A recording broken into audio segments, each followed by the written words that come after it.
लेंगे new technologies. New technologies का social reform movements में क्या रोल है। सबसे पहले प्रेस। जब प्रेस आ गया, जब एडवेंट ऑफ प्रेस हुआ इंडिया में, तब बेसिकली ये एक टूल की तरह यूज़ होने लगा एंड आइडियाज़ यहाँ से वहाँ जाने लगे। फॉर इंस्टेंस, जैसे अगर कोई रैली है या अगर कोई मूवमेंट है या अगर कोई सोशल रिफॉर्मिस्ट है जो किसी चीज़ के बारे में बोल रहा है, तो प्रेस उसको ब्रॉडकास्ट कर रही है बाकी पूरे इंडिया में।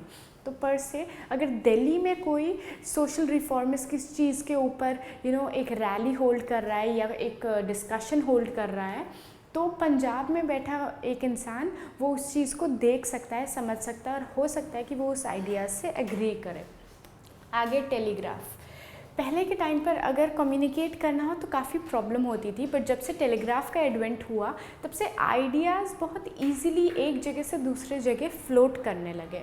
जैसे टेलीग्राफ्स के थ्रू लोग अपनी बात एक जगह से दूसरी जगह तक पहुंचाने लगे, ठीक है। उसके बाद माइक्रोफोन ऑल्सो एक बहुत इम्पॉर्टेंट टूल की तरह यूज़ हुआ। कैसे? माइक्रोफोन्स की मदद से बहुत रैलीज़ एंड बहुत discussions and debates easily conduct होने लगे। लोग बात कर रहे, क्योंकि अब इनके पास इक्विपमेंट्स थे, चीज़ें थी बात करने के लिए, तो अब वो बात करने लगे थे। और जब वो बात करने लगे तो और नए नए आइडियाज़ बाहर आने लगे।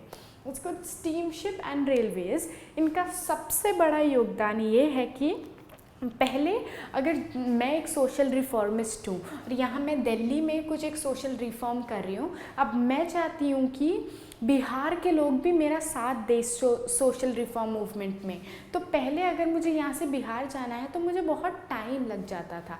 अब जब स्टीमशिप एंड रेलवेज़ आ गई थी तो डिस्टेंस ट्रैवलिंग बहुत ही ईजी हो गई थी और लोग यहाँ से वहाँ ईजीली ट्रैवल करने लगे थे। जब लोगों का मूवमेंट बढ़ा, जब लोग मूव होना शुरू हैं तो आइडियाज़ भी मूव होना शुरू हैं।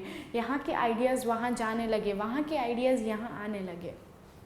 तो ऐसे न्यू टेक्नोलॉजीज़ का ये बहुत इम्पॉर्टेंट रोल था सोशल रिफॉर्म मूवमेंट्स को सेट करने में एंड स्प्रेड करने में, ठीक है। अब हम आते हैं मॉडर्न सोशल ऑर्गेनाइजेशंस पे। बहुत सारी मॉडर्न सोशल ऑर्गेनाइजेशंस बनने लगी, जैसे ब्रह्मो समाज बना था बंगाल में, ये सती प्रथा पर इस समाज ने काम किया था, राजा राम मोहन रॉय ने बनवाया था। एंड आर्य समाज बना पंजाब में। और all India Muslim ladies conference ये 1914 फरवरी में बन गया था। इसमें ये सारी बेसिकली मुस्लिम लेडीज़ के लिए था, उनकी आवाज़ उठाने के लिए, एंड वो किस किस विषय में बात करना चाहती हैं उस चीज़ पर था। उसके बाद एक बहुत इम्पॉर्टेंट चीज़ जो होने लगी वो थी ट्रांसलेशन ऑफ राइटिंग्स। जैसे किसी सोशल रिफॉर्मिस्ट है, उस टाइम पर तो हर जगह की अपनी भाषा है। जैसे महाराष्ट्र में सब मराठी ही बोल रहे हैं, बंगाल में बंगाली ही बोल रहे हैं, पंजाब में पंजाबी ही बोल रहे हैं। अब हम सब के पास एक कॉमन लैंग्वेज है जो है इंग्लिश। तो हम सब अब कोई अगर पंजाब में बैठकर इंग्लिश में लिख रहा है तो मैं यहाँ दिल्ली में बैठकर उसकी किताब पढ़ सकती हूँ। पर पहले ज़्यादातर राइटर्स अपनी मदर टंग में, मातृभाषा में लिखते थे। जैसे पंजाब में राइटर्स पंजाबी में लिखते थे, मराठी राइटर्स लिखते थे वैसे। तो अब क्या हुआ, अब ट्रांसलेशंस होना शुरू है। उनके जो राइटिंग्स थी, उनकी जो बुक्स थी, उनको ट्रांसलेट करना शुरू किया। जब ट्रांसलेट करना शुरू हुआ तो ऑडियंस बढ़ गया। तो अब वो बुक पहले वो सिर्फ पंजाबियों के लिए थी, क्योंकि सिर्फ उन्हें पढ़ने आती थी, वो समझते थे। अब जब वो बुक ट्रांसलेट हो गई तो अब वो ज़्यादा लोग पढ़ सकते हैं, ज़्यादा लोगों तक वो बात पहुंचेगी जो उस बुक में है। तो ऐसे मॉडर्न सोशल ऑर्गेनाइजेशंस ने बहुत हेल्प किया है आइडियाज़ को इधर से उधर रिवॉल्व करने में, ठीक है। अब हम आते हैं new ideas of liberalism and freedom. New ideas of liberalism में इंक्लूड करते हैं हम एजुकेशन फॉर गर्ल्स, जो कि एक बहुत ही ज़्यादा डिबेटेबल टॉपिक था उस टाइम पे। बहुत डिबेट्स हुए कि क्या ये होना चाहिए, क्या ये नहीं होना चाहिए। कुछ लोगों का मानना था कि अगर लड़कियों को पढ़ाया जाएगा तो ये हमारी सोसाइटी के लिए बहुत बुरा होगा।